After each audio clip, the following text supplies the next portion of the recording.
Hello everyone, welcome back to my channel Soni की रसोई। तो आज मेरी रसोई में भरवा बैगन बन रहा है। तो चलिए मैं कैसे भरवा बैगन बनाती हूँ देखते हैं। भरवा बैगन बनाने के लिए जो इंग्रेडिएंट्स मैंने लिया है वो इस तरह से है। मैंने यहाँ पे आधा किलो बैगन लिया है जिसको मैंने धोकर सुखा लिया है। यहाँ पे 2 प्याज जिसको मैंने बारीक चॉप कर लिया है।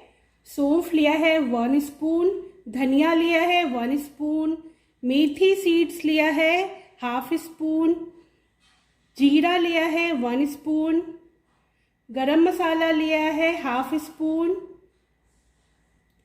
चिली पाउडर लिया है हाफ स्पून, अमचूर पाउडर लिया है 1 स्पून, हल्दी पाउडर लिया है टीस्पून। यहाँ पे अदरक घिसा हुआ एक छोटा सा टुकड़ा लिया है और 5-6 लहसुन की कलियां जिसको मैंने ग्रेट कर लिया है। ये हींग लिया है। तो चलिए हम भरवा बैगन बनाते हैं। भरवा बैगन बनाने के लिए कुछ मसालों को हमें रोस्ट करना है। तो उसके लिए मैंने यहाँ पे पैन ले लिया है, उसको मैंने प्री हीट कर लिया है। अब मैं यहाँ पे मसाले ऐड करूँगी रोस्ट करने के लिए। ये सौंफ है, मेथी है, धनिया है और ये जीरा हम ड्राई रोस्ट कर लेंगे। मसाला हमारा ड्राई रोस्ट हो चुका है। अब इस जगह पे हम गैस को ऑफ कर देंगे। मसाला जब ठंडा हो जाएगा तब हम मिक्सी जार में मसाले को पीस लेंगे। भरवा बैगन के लिए हम यहाँ पे स्टफिंग बना लेंगे, जिसके लिए मैंने गैस ऑन कर पैन को गरम कर लिया है। अब मैं यहाँ पे मस्टर्ड ऑयल डाल रही हूँ, इससे भरवा बैगन बहुत टेस्टी बनता है। तेल गरम हो चुका है। अब मैं यहाँ पे ये बारीक चॉप किया हुआ अनियन डाल दूँगी।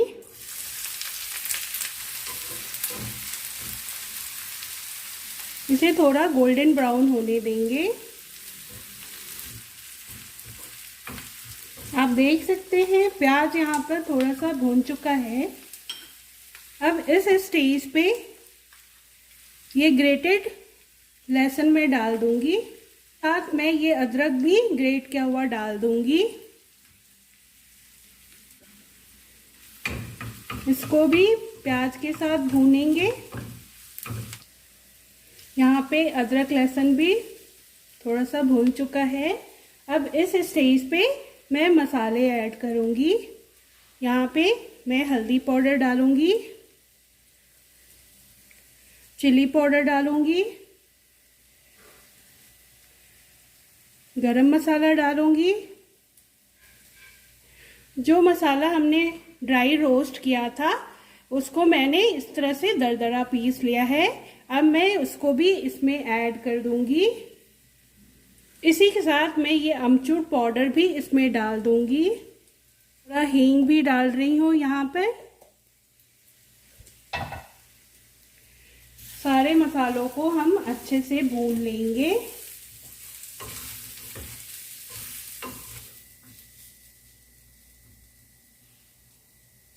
मैं थोड़ा सा नमक भी ऐड कर रही हूँ। नमक को भी मसाले के साथ मिक्स कर लेंगे। मसाला अच्छी तरह से भून चुका है। अब इस स्टेज पे हम गैस को ऑफ कर देंगे और हमारा स्टफिंग रेडी है। तो चलिए हम बैगन में स्टफ कर लेते हैं मसालों को। मसालों को हम बाउल में शिफ्ट कर लेते हैं ताकि हमारा स्टफिंग ठंडा हो जाए। उसके बाद हम बैगन में स्टफ कर सकें।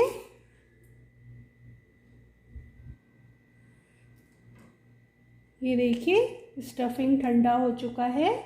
मसाला पूरी तरह से अच्छे से ठंडा हो गया है। अब हम बैगन में इसे स्टफ कर लेते हैं। तो हम बैगन को इस तरह से लेंगे और इससे बीच से ऐसे चीरा लगा देंगे,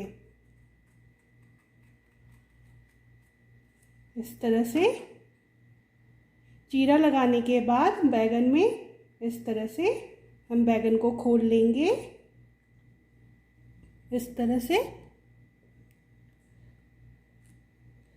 और इसी के बीचों बीच हम मसाले स्टफ़ करेंगे इस तरह से। इस तरह से प्रेस करते हुए हम बैगन में मसाले स्टफ़ करेंगे।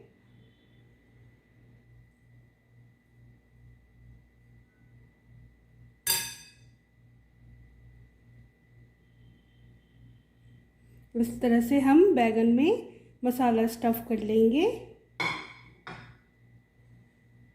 मैं आपको एक और करके दिखाती हूँ। इस तरह से बैगन लेंगे और इस तरह से ये जो ऊपर का साइड है इसे नहीं कट करेंगे, ये बीच से ऐसे चीरा लगाएंगे इस तरह से। और चीरा लगाने के बाद बैगन को इस तरह से हम बीच से खोल लेंगे, ये देखिए। उसके बाद चीरा लगाने के बाद हम मसाले इस तरह से स्टफ़ करेंगे इस तरह से।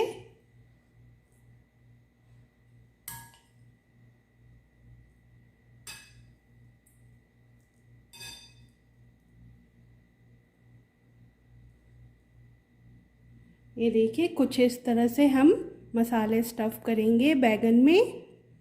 इसी तरह हम सारे बैगन में मसाले स्टफ़ कर लेंगे।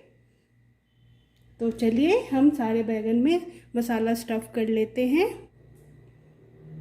बैगन में चीरा लगाकर आप चेक ज़रूर कर लीजिएगा कि बैगन में कीड़ा तो नहीं है। तो आजकल बैगन में कीड़े भी आते हैं, तो मसाला स्टफ़ करने से पहले बैगन को अच्छी तरह से चेक कर लीजिएगा, फिर उसके बाद स्टफिंग भरिएगा। ये देखिए, सारे बैगन को मैंने स्टफ़ कर लिया है। अब चलिए हम इसको सैलो फ्राई कर लेते हैं।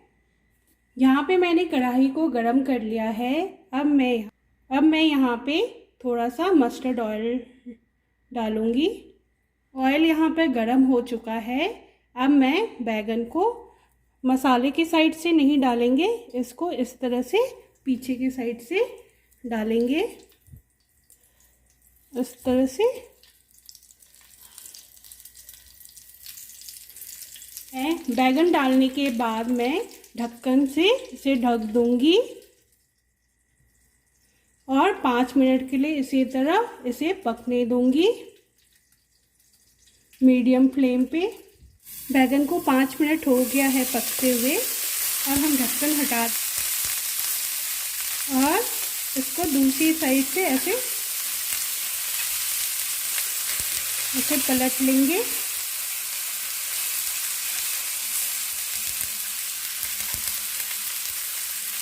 इसको दूसरी साइड से भी सेक लेंगे। बैगन को पलट लेंगे, सारे बैगन को।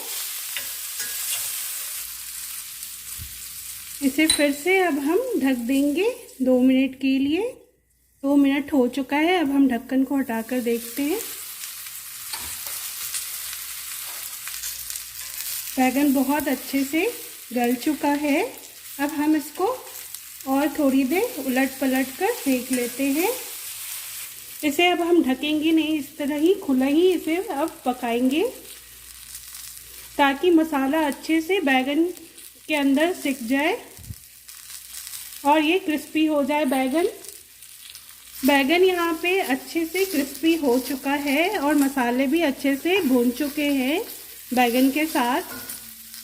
तो यहाँ पे हम गैस ऑफ कर देंगे और हमारा भरवा बैगन रेडी है। अब चलिए इसको सर्व कर लेते हैं। ये देखिए, भरवा बैगन बनकर तैयार है।